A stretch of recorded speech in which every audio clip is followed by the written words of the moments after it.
My parents sold the house they'd lived in for 3 decades and handed every penny, $650,000, straight to my brother as a wedding gift. I barely had time to process that shock when the next one hit. When I refused to kick out my tenants so my parents could stay temporarily, they showed up unannounced with suitcases, banging on the door as if it were already theirs. That was the moment I realized this wasn't just boundary crossing, they were trespassing in my life. And what I did next left them speechless. I should probably start by explaining who I was before everything erupted. My name is Nora, and for the past 8 years I've poured myself into a small, thriving interior design and custom furniture studio, fueled by stubbornness and sawdust. Most days, you'd find me in a linen shirt, jeans, and a battered leather apron, hair pulled back, sanding walnut boards while the workshop heater hummed in the corner. It's a life people tend to underestimate, until they see what those hands can create. Maybe that's always been my story, underestimated, until pushed too far. I grew up in a household with invisible, unspoken rules that cut sharp. Derek, the only son, was the golden child. I, the daughter, was supposed to be understanding. That word haunted my childhood, be understanding when Derek got a new bike. Be understanding when Derek's summer camp cost more than your entire school year. Be understanding when Derek needed help with college, but you could figure it out. So I did. 3 part-time jobs, surviving on dollar ramen, stitching together a degree I paid for myself, while Derek's tuition was wired straight from my parents' account without a second thought. My mother would smile when she said it, "Girls just don't need as much help, sweetie. You're stronger." At the time, I didn't understand she meant it literally, less help, more burden. As an adult, I kept my distance, not because I didn't love them, but because I could finally breathe when I wasn't trapped in the role of the endlessly responsible child. Then I married Ethan, the first person who truly saw me, not the guilt-ridden, obligation-shaped version, but the woman who fought to build a craft she loved. We bought a cozy home in Highlands Ranch and dreamed about a family, quiet mornings on the porch, late-night baby name lists, a soft, stable future I'd earned. Part of that stability came from the Lakewood rental property, a small, steady investment I'd bought with my own savings. Jake and Amanda lived there, a young couple trying to get ahead. They paid on time, kept the place spotless, and caused zero trouble. In my eyes, they were the kind of tenants worth keeping at all costs. So when my parents called one afternoon, breathless with excitement, I didn't expect the next blow.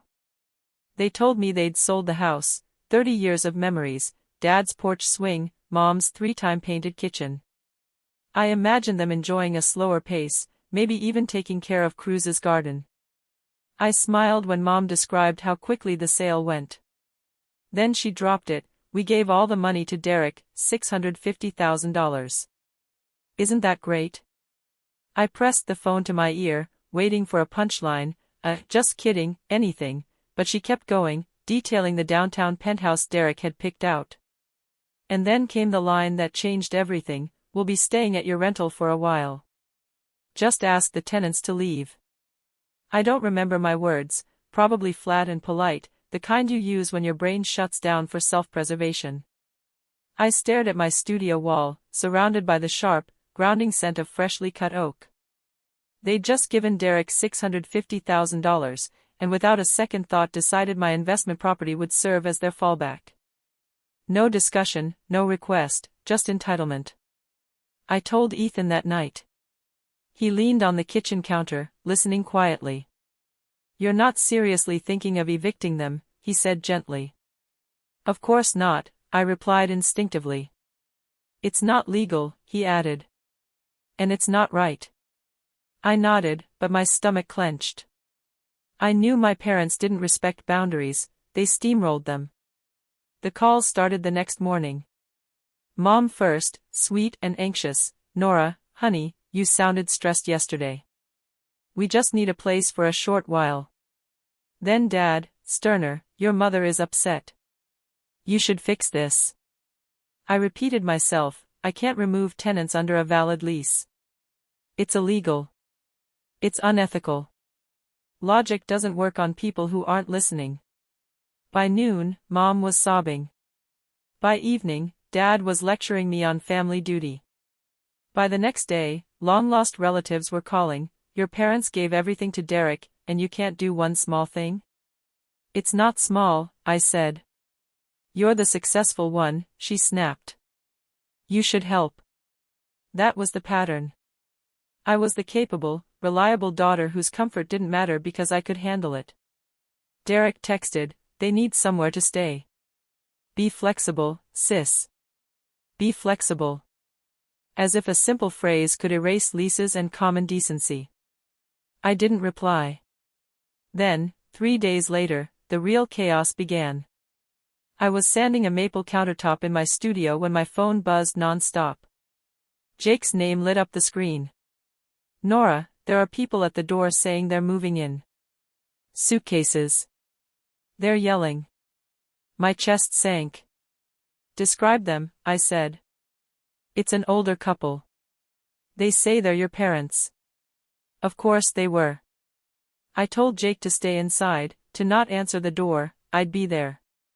Then I grabbed my keys, jeans still dusted from sanding, and drove across Denver with my heartbeat hammering against the steering wheel. As I turned onto Lakewood Street, there they were, my parents on the porch, 2 large suitcases at their feet, grocery bags dangling from Mom's wrist like they were checking into a hotel. Mom pounded on the door so hard the frame shivered. Dad stood beside her, stiff as ever, rehearsing the lecture he clearly intended to deliver. I stepped out of the car. "What are you doing?" Mom spun toward me, a mixture of anger and relief. "They won't let us in." "It's not your house," I said. "It's family property," she insisted, as if repeating it made it true. Dad stepped closer. "We've been in a hotel for nearly 2 weeks waiting for you to fix this." "You caused this," I said. "You sold your house. Gave all your money away. My rental isn't your emergency landing." Mom's voice cracked into practiced heartbreak. "How can you speak to us like this after everything we've done?" Jake cracked the door just enough to peek through. "Do we need to call someone?" he asked quietly. "No," I said, meeting my parents' eyes. "But they will if you don't leave." The silence that followed was sharp, vibrating with tension, the kind right before something shatters. In that moment, I saw clearly what I was facing, entitlement so deep it made them believe my life existed solely to cushion theirs. They only left because Jake picked up his phone, pretending to dial. Dad muttered, "This isn't over."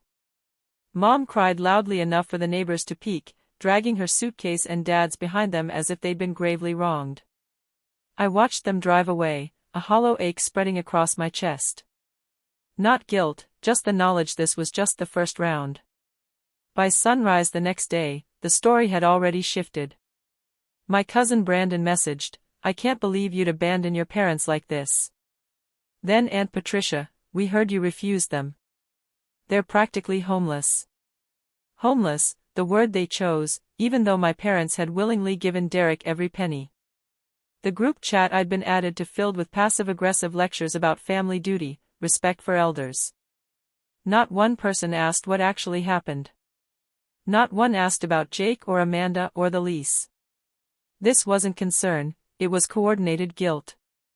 Ethan watched me scroll through the messages while I rested a hand on my belly. "You can block them," he murmured.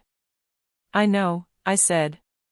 But blocking wouldn't solve the deeper truth. My parents assumed unlimited access to my life, my home, my finances, my energy.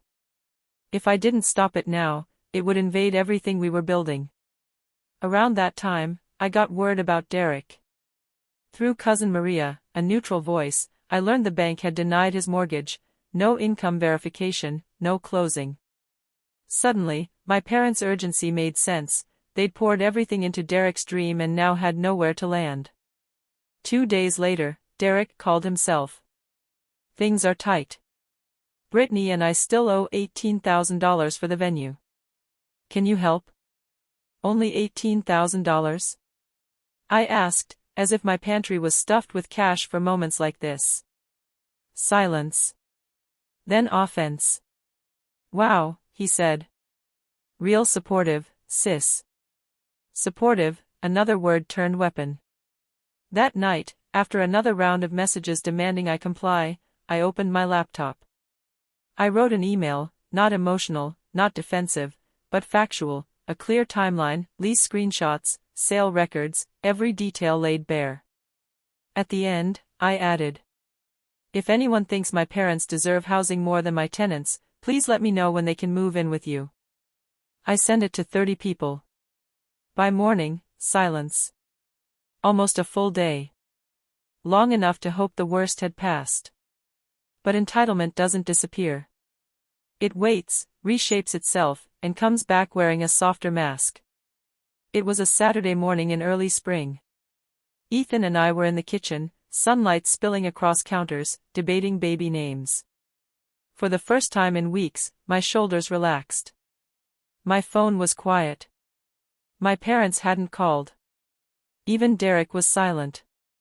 Peace felt unfamiliar but warm. Then the doorbell rang, insistently. Ethan checked the driveway. "Nora, it's them."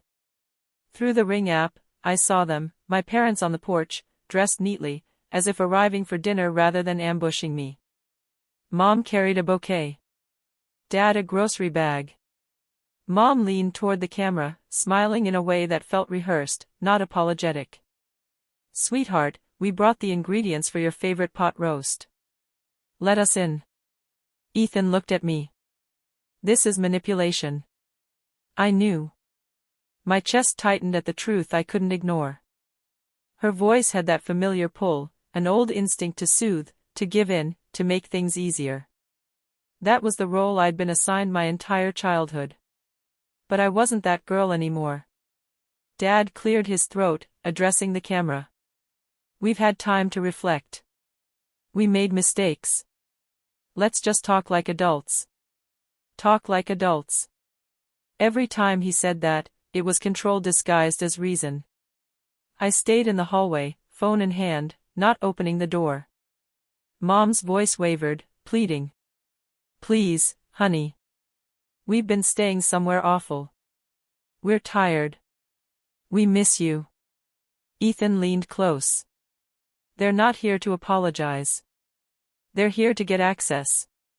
He was right.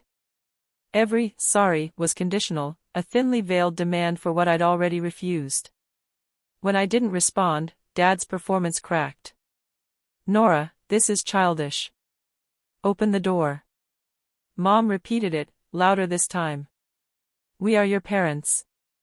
We deserve respect." Respect. The word cut like a knife. Neither of us moved. Dad crossed his arms. "If you don't let us in, we'll stay here until you do. You can't ignore us forever." My pulse was steady, clear. This was the escalation they wanted, the drama, the guilt, the crack to push me back. Instead, I opened the phone app and dialed the non-emergency police line. "I need to report ongoing trespassing." "Same individuals as before at my rental property," I said, exhaling as the operator answered. Ethan watched me, quietly proud.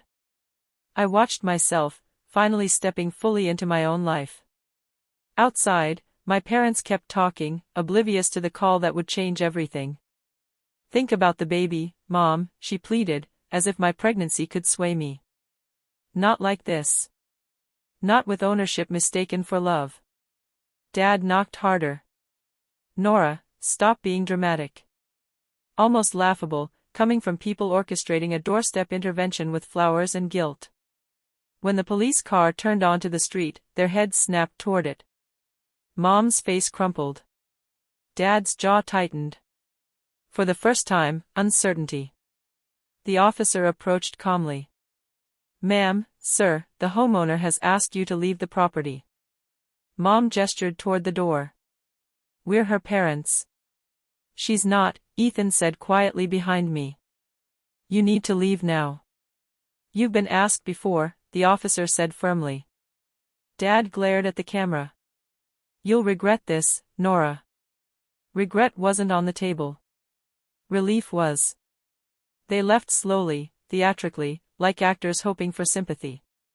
The car door slammed, the engine started, and they drove away without another word. After the officer left, Ethan hugged me. I didn't cry. Instead, something inside me shifted, a breath I'd been holding for years finally escaped. That evening, my phone buzzed. Derek. I almost ignored it, but curiosity won. What did you do? He demanded. Mom's hysterical. Dad's furious. I protected my home, I said. You humiliated them. They caused the situation, I replied. I enforced a boundary. Unbelievable, he scoffed. They gave me everything to build my future, and you can't even give them a place to stay. They gave you everything, I said softly. Not me. A long silence. Then, you're going to pay for this. I hung up. The real ending came 2 days later, a plain envelope delivered to my parents' new one-bedroom apartment, the only place they could rent after all options fell apart. Inside, a formal notice drafted by my attorney. Cease trespassing or face legal consequences. Any further attempts to enter my properties would be documented. Maria told me my parents went pale reading it, not angry, not devastated, just stunned. In the following weeks, the noise finally faded. My parents settled into their modest apartment. The calls from relatives quieted too, once the truth, leases, police reports, and facts, couldn't be ignored. Entitlement is loud at first. It dies quickly when it's no longer fed. Jake and Amanda stayed in the Lakewood house, steady and grateful, sending updates about their new garden. Their kindness reminded me I had chosen the right people to protect. At home, true quiet returned. Ethan and I finished the nursery, brushing soft green paint on the walls while sunlight streamed through. Each stroke reclaimed space, safety, a future untouched by manipulation.